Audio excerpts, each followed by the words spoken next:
Hello, नमस्कार. Dream presses coaching या आपल्या मराठी युट्यूब चॅनलवर मी पूजा आपले सगळ्यांचे मनापासून स्वागत करते. तर आज आपला आरी वर्क क्लासचा दुसरा भाग आहे. तर आजच्या क्लासमध्ये मी तुम्हाला रिंग फिक्सिंग कसं करतात ते दाखवणार आहे. त्याचसोबत चेन स्टिच दाखवणार आहे. आणि चेन स्टिच दाखवण्याआधी चेन स्टिच साठी आपण स्टार्टिंगला कोणता थ्रेड वापरणार, त्यासाठी निडल कोणत्या लागतात, ह्या सगळ्याची माहिती मी तुम्हाला देणार आहे. तर जास्त वेळ न घालवता मी क्लासला सुरुवात करते. पण त्याआधी मी तुम्हाला सांगते की व्हिडिओ स्किप करून बघू नका. व्हिडिओमध्ये मी जे पॉइंट सांगते ते तुम्हाला मिस होणार, आणि व्हिडिओमध्ये मी जे पॉइंट सांगते ते लक्षात घ्या आणि त्याप्रमाणे प्रॅक्टिस करा. त्याप्रमाणे प्रॅक्टिस केला तर नक्कीच तुम्हाला आरी वर्क करणं एकदम इझी होईल. आणि आज पहिला दिवस आहे त्यामुळे थोडं तुम्हाला प्रॉब्लेम येईल की तुमचा धागा थोडा अडकेल किंवा तुमचा धागा वर येणार नाही. पण तुम्ही हार मानू नका. जसं मी तुम्हाला व्हिडिओमध्ये दाखवते सेम त्या प्रकारे करा. एकदा चुकेल, दोनदा चुकेल, पण तिसऱ्यांदा नक्कीच बरोबर येईल. ओके, तर जास्त वेळ न घेता आपण व्हिडिओला सुरुवात करूया. चला. तर सगळ्यात पहिलं आपण रिंग फिक्सिंग बघणार आहोत. तर ही लाकडी रिंग आहे. तर ही रिंग घ्यायची आहे आपल्याला. त्यानंतर इथे थोडं लूज करायचंय. हे बघा, हे जे असतं स्क्रू, हा थोडा लूज करून घ्यायचा. लूज केल्यानंतर आतली रिंग सेपरेट होते. आतली रिंग आतमध्ये जी रिंग होती ती काढून आपल्याला समोर ठेवायची आहे. त्यानंतर आरी वर्क शिकण्यासाठी तुम्ही कोणत्याही प्रकारचे कापड घेऊ शकतात. 80 सेंटीमीटर. स्टार्टिंगला तुम्ही आहे ना अस्तर घ्या. अस्तरवर शिकायला सोपं पडतं कारण ते एकदम जाड नसतं त्यामुळे. पण समजा तुमच्याकडे अस्तर नसेल तर तुम्ही घरातला कोणताही कॉटनचा ब्लाउज पीस घेऊ शकता. आता इथे मी अस्तर घेते आणि अस्तर यावर ठेवून देते. हे बघा, असं इथे बरोबर अस्तर ठेवून घेते. एका साईडने ठेवा शक्यतो. मी इथे 80 सेंटीमीटर नाही घेतलंय, मी खूप कमी घेतलंय, रिंगला लागेल तेवढाच. पण तुम्ही 80 सेंटीमीटर घ्या कारण की तुम्हाला पूर्ण वर्क करायचं आहे त्यामुळे. आता पहिला मी खाली आतली रिंग ठेवली. त्यानंतर यावर मी असा अस्तर ठेवला. आता ही जी मोठी रिंग आहे ती यावर ठेवायची आहे.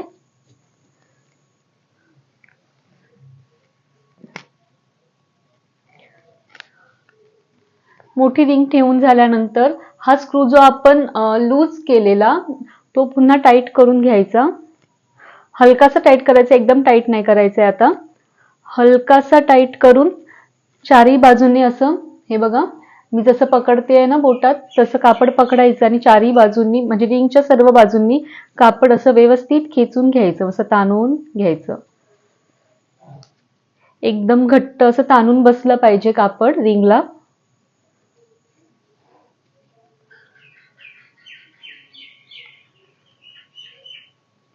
रिंगच्या सर्व बाजूंनी असं फिरवून घ्यायचंय कापड.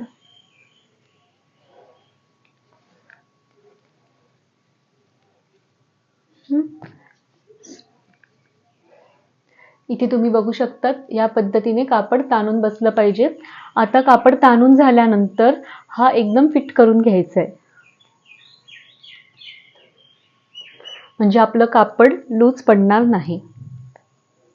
जर तुम्ही आधीच फिट केलात ना तर कापड तुमचं ताणलं जाणार नाही. जसं लूज आहे तसंच तुमचं घट्ट बसणार. त्यामुळे आधी तुम्ही हे करायचंय, थोडं लूज ठेवायचंय, कापड ताणून घ्यायचंय आणि त्यानंतर हा एकदम फिट करायचा आहे.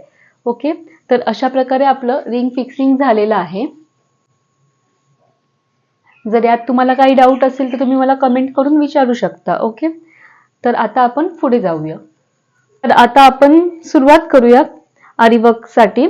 तर सगळ्यात पहिला आरी वर्क शिकण्यासाठी आपल्याला लागेल तो म्हणजे जरी थ्रेड आणि थ्रेड वर्कच्या निडल. कारण सगळ्यात पहिला आपण थ्रेड वर्क शिकतो, मग थ्रेड वर्क साठी आपल्याला जरी थ्रेड लागतो. जरी थ्रेड घेताना तुम्ही दयालजी, A1 ममता अशा कंपनीचे घेऊ शकता. त्याच्यानंतर RD जरी म्हणून एक येतो तो पण छान येतो. नंबर तुम्हाला 423 घ्यायचा आहे जरी थ्रेडचा. जरी थ्रेड जेव्हा तुम्ही शॉपवर घ्यायला जाल तेव्हा 423 नंबरचा जरी थ्रेड तुम्हाला स्टार्टिंगला वापरायचा आहे.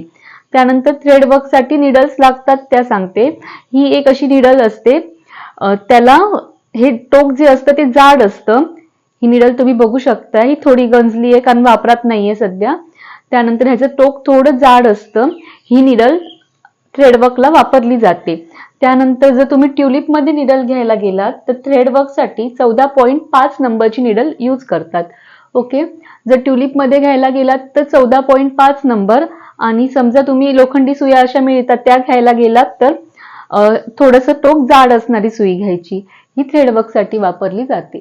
तर आता आपण चेन स्टिच कशी करायची ते बघूया. चेन स्टिच करण्यासाठी हा जरी थ्रेड आहे, ह्याला पहिला अशी गाठ मारून घ्यायची.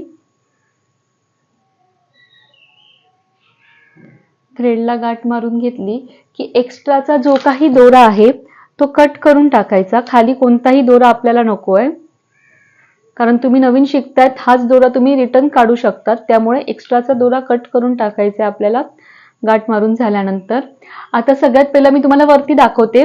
हा हात जो आहे ना, ह्या हातात हा बघा असा दोरा पकडायचा आहे. त्यानंतर ह्या बोटाला टर्न करून अशा प्रकारे दोरा पकडायचा आहे. आता हा हात जो माझा आहे, हा हात माझा स्टँडच्या खाली असणार आहे. मी पुन्हा सांगते, तर नीट लक्ष देऊन बघा. मी पुन्हा थोडं झूम करून घेतलं आणि तुम्हाला दाखवते. ही आपली हाताची बोट आहेत. इथे असा धागा पकडायचा. त्यानंतर ह्या बोटाला फिरवून पुन्हा धागा इथे ह्याच चिमटीमध्ये पकडायचा आहे आपल्याला. आणि त्यानंतर ही सुई जी असते ही आपली कापडमधून पास होणार. हा हात आपला खाली असणार. ओके. त्यानंतर सुई जेव्हा आपण खाली टाकणार तेव्हा कोणताही एक थ्रेड यातला ओढून घ्यायचे आपल्याला. कोणताही एक थ्रेड ओढून वर घ्यायचे आपल्याला. ओके. तर हा हात माझा खाली असणार. सुई टाकताना मी इथून टाकणार आणि त्यानंतर खालचा थ्रेड मी ओढून घेणार ह्यातला कोणताही एक.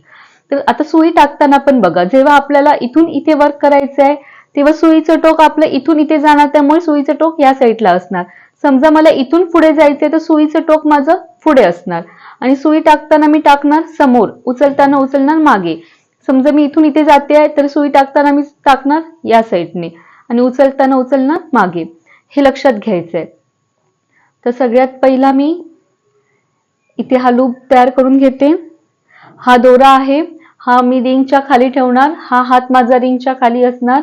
आता मी इथून इथे तुम्हाला स्टिच करून दाखवते, त्यामुळे सुईचं टोक माझं असणार या दिशेला. ओके. तर या दिशेला सुईचं टोक आहे. टाकताना मी सुई सरळ टाकणार, कोणता पण एक धागा उचलणार आणि त्यानंतर हातात जो मोठा धागा आहे रीळला अटॅच, तो असा ओढून घ्यायचा.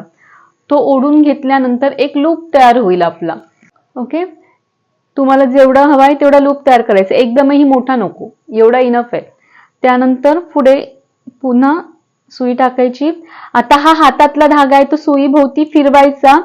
त्यानंतर पुन्हा सुईवर ओढून घ्यायची. पुन्हा सुई टाकायची, सेम डायरेक्शन, धागा फिरवायचा सुईच्या भोवती आणि सुई फिरवून मागे घ्यायची. सुई टाकायची, धागा खेचायचा, सुई उचलताना टर्न करून उचलणार कधी पण. पुन्हा सुई टाकली, धागा फिरवला, सुई उचलताना टर्न करून उचलायची. हे बघा.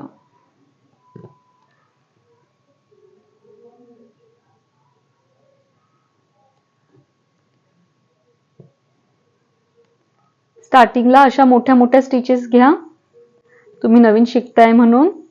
त्यानंतर तुम्ही तुमच्या आवडीनुसार स्टिचेस कमी जास्त म्हणजे लहान मोठ्या करू शकता.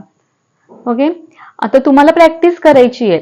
आज पहिलाच दिवस आहे. तुम्हाला डायरेक्ट हे एवढं लगेच जमणार नाही. जेवढं फास्ट मी केलंय तेवढं फास्ट तुम्हाला जमणार नाही. काही काही वेळ तुमचा धागा पण वर येणार नाही. व्हिडिओ पुन्हा मागे घ्या, पुन्हा बघा. ओके. आता काय करायचं, ही लाईन समजा तुम्हाला जमते, ती जर लाईन जमत असेल तर पुन्हा ही स्टिच अशी साईडला घ्या आणि रिंगवर कुठेही मध्ये करू नका. एका साईडने प्रॅक्टिस करा, म्हणजे तुम्ही जेव्हा शिकाल म्हणजे पुढे पुढे जात जाणार ना, तेव्हा तसं तुमचं कापड खराब नाही होणार. त्यामुळे प्रॅक्टिस करताना कोणत्याही एका साईडला करा. ओके. त्यानंतर हे पुन्हा मी इथे घेते असं. मी आता कोण तुम्हाला दाखवत नाहीये, फक्त तुम्हाला सांगते की प्रत्येक चारही बाजूने आपल्याला स्टिच घ्यायला आली पाहिजे. त्यामुळे आता मी खाली केलाय ना, खाली जाते, तर माझ्या सुईची डायरेक्शन कुठे आहे तर खाली, ह्या साईडला आहे, खाली मागे येत आहे. ओके. आता मला इथे जायचंय तर सुई कुठे, सुईचं टोक कुठे, या साईडला असणार. उचलताना या साईडने, हे बघा, सुईचं टाकताना या साईडने, उचलताना मागच्या साईडने फिरवायची. सुई फिरवूनच धागा काढायचा. जर तुम्ही ना इथे बघा, सुई जशी टाकली तशीच काढली तर सुई अडकणार, पण तुम्ही जशी सुई टाकतात तशी फिरवून जर काढली तर ती अडकणार नाही. जशी टाकतात तशी काढली तर ती अडकणार आहे. ओके. हे लक्षात घ्या. तर तुम्हाला आज एवढी प्रॅक्टिस करायची आहे. आणि याच सोबत मी तुम्हाला आज गाठ पण दाखवते. आता गाठ मारण्यासाठी पहिला तुम्ही एवढी प्रॅक्टिस करा आणि त्यानंतर तुम्ही गाठ मारायची प्रॅक्टिस करा. आता मी गाठ पण आजच्याच व्हिडिओमध्ये मी तुम्हाला दाखवते. हे बघा, गाठ मारण्यासाठी अशा स्टिचेस घेतल्यात तुम्ही की त्यानंतर एकदम जवळ स्टिच घ्यायची. गाठ मारण्यासाठी बघा, एकदम जवळ स्टिच घ्यायची. घेतली. आता हा लूप आहे ना, यातून सुई बाहेर नाही काढायची. ह्या लूप मधून हा आधीचा लूप असा पकडायचा आणि खालचा धागा ओढून घ्यायचा. ही बसली तुमची गाठ. आता स्टार्टिंगला जेव्हा तुम्ही शिकतात तेव्हा हा लूप असाच मोठा येणार, कारण मी लूप मोठा ठेवलेला ना, त्यामुळे. नंतर मग जसं जसं तुम्हाला समजत जाणार तसं छोटा लूप घेऊनच ओढायचं आहे. पण आता लूप आपण मोठा ठेवतो ना शिकताना, त्यामुळे ही गाठ वर येणार. ही तुम्ही अशी वरच्या वर जरी कट केली तरी काही प्रॉब्लेम येत नाही. ओके, पुन्हा मी दाखवते गाठ तुम्हाला. बघा,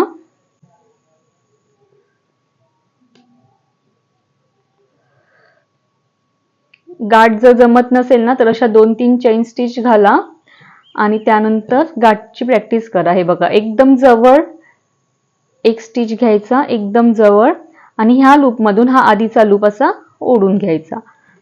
ही झाली आपली गाठ. हे इथपर्यंत तुम्हाला प्रॅक्टिस करायची आहे. प्रॅक्टिस करताना चेन स्टिच अशा कोणत्याही आकारात घालत जायचे आहेत. ओके, आता चेन स्टिच तुम्हाला आली की त्यानंतर तुम्हाला मी आता इथे जसा व्हिडिओमध्ये दाखवलाय तसा एक बॉक्स तयार करून घ्यायचा आहे. तुम्ही इथे 10 सेंटीमीटर ची लाईन आखू शकता आणि असा बॉक्स तयार करून घेऊ शकता. 10 सेंटीमीटरच्याच लाईन्स घ्या. मी इथे छोट्या आखल्या आहेत, पण तुम्ही 10 सेंटीमीटर घ्या, कारण तुम्हाला प्रॅक्टिस करणं महत्वाचं आहे आता. ओके, मग 10 सेंटीमीटरची लाईन आखून घ्यायची. 2 लाईन्स सोडायच्या इथे. त्यानंतर हा असा कर्व शेप द्यायचा. नंतर इथे असे ट्रायंगल शेप्स द्यायचे. ओके, आता काय करायचं आहे बघा. आता सगळ्यात पहिला तर एका साईडने सुरुवात करायची आहे तुम्हाला चेन स्टिच घालायला.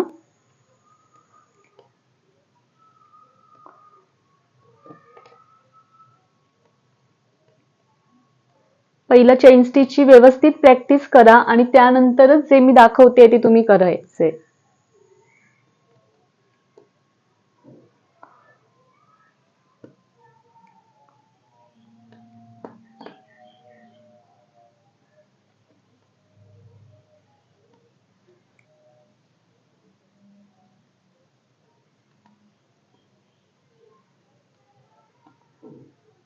इथे बघा, मी थोडंसं अलीकडे घेतलंय, त्याच्यानंतर एकदम जवळ लॉक घ्यायचा आहे. पुन्हा दाखवते. लॉक घेण्यासाठी एकदम जवळ स्टिच आणि त्यानंतर गाठ मारून घ्यायची. आता बघा, इथे गाठ मारून घेतली. आता काय करायचंय, थ्रेड तुम्हाला कट करायचा नाहीये. थ्रेड न कट करता हाच थ्रेड इथे कंटिन्यू करायचा आहे. आता तुम्ही इथून या साईडला आलात ना, आता तुम्हाला इथून या साईडला चेन स्टिच घालायची आहे. असं केल्यामुळे कोणत्याही साईडनी चेन स्टिच घालायला तुमचा म्हणजे हाताचा सराव होईल तुमच्या.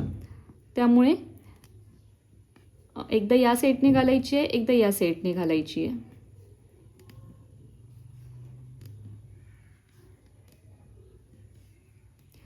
मी व्हिडिओमध्ये जसं घालते ते व्यवस्थित लक्ष देऊन बघायचं आहे तुम्हाला.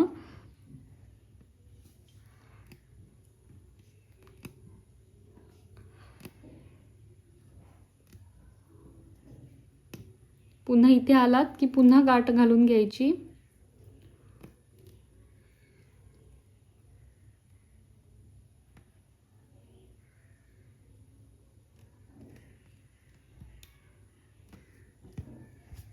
गाठ घातली. आता पुन्हा इथून स्टार्ट करायचंय हा कर्व शेप द्यायला.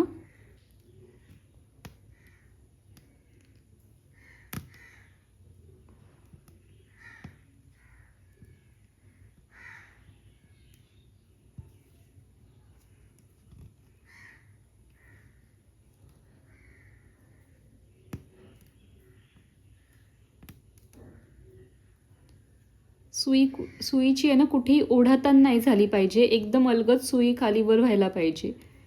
जर तुम्ही सुई अशी ओढून ओढून काढलात तर तुमचं कापड खराब होतं. त्यामुळे एकदम अलगद सुई हाताळायची आहे.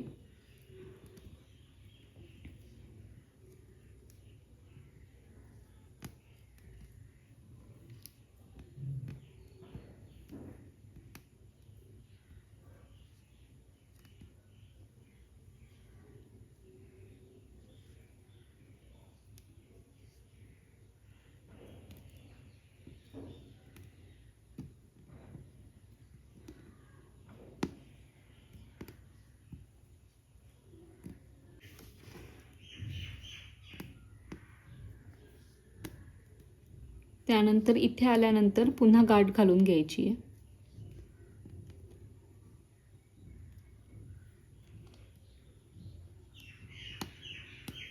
ओके, इथपर्यंत झालं की आता हे कॉर्नर्स कसे मारायचे ते नीट बघा. आता हे जे कॉर्नर्स आहेत ना ते मी तुम्हाला दाखवते. इथून मी स्टार्ट करते.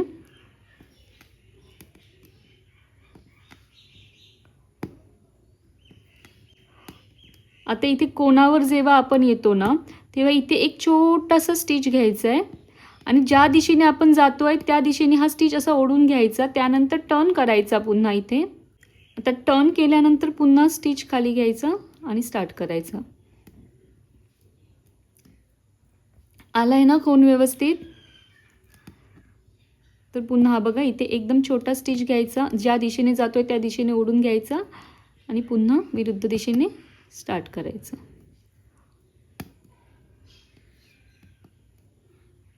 हे बघा, ज्या दिशेने जातोय त्या दिशेने ओढून घेतला, पुन्हा विरुद्ध दिशेने स्टार्ट केला.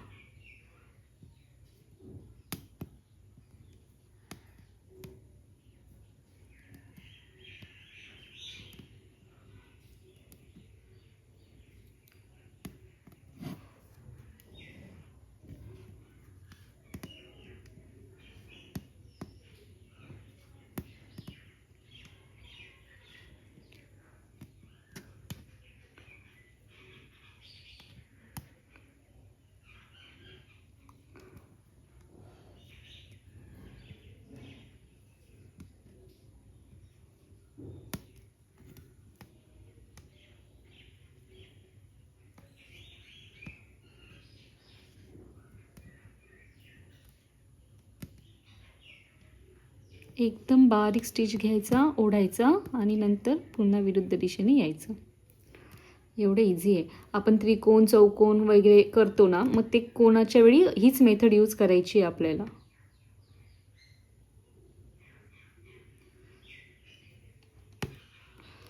गाठ मारायची. तर मग हे शेप्स जे आहेत, ह्या लाईन्स आहेत, धागा कसा वापरायचा, सुई कशी पकडायची, हे सगळं मी तुम्हाला आजच्या व्हिडिओमध्ये दाखवलेलं आहे. ओके, तर ह्याची तुम्ही एकदम बारीकीने प्रॅक्टिस करायची आहे. स्टेप बाय स्टेप प्रॅक्टिस करा. जसं मी दाखवलं तसं व्हिडिओ स्टॉप करा, पुन्हा बघा, पुन्हा प्रॅक्टिस करा, पुन्हा ऑन करा, असं करा. व्हिडिओ स्किप करून बघू नका, त्यामुळे तुम्हाला लक्षात येणार नाही नक्की मी काय करते आहे. ओके, तर ह्याप्रमाणेच तुम्हाला प्रॅक्टिस करायची आहे. आणि यानंतर मी तुम्हाला पुढे त्रिकोण चौकोन आणि अजून काही शेप्स आहेत ते कसे करायचे ते दाखवणार आहे. तर आजचा व्हिडिओ तुम्हाला आवडला असेल तर नक्की लाईक करा. तुम्हाला काही डाऊट्स असतील तर तुम्ही मला कमेंट करून विचारू शकता. आणि चॅनलला अजून सबस्क्राईब केलं नसेल तर नक्की सबस्क्राईब करा. धन्यवाद.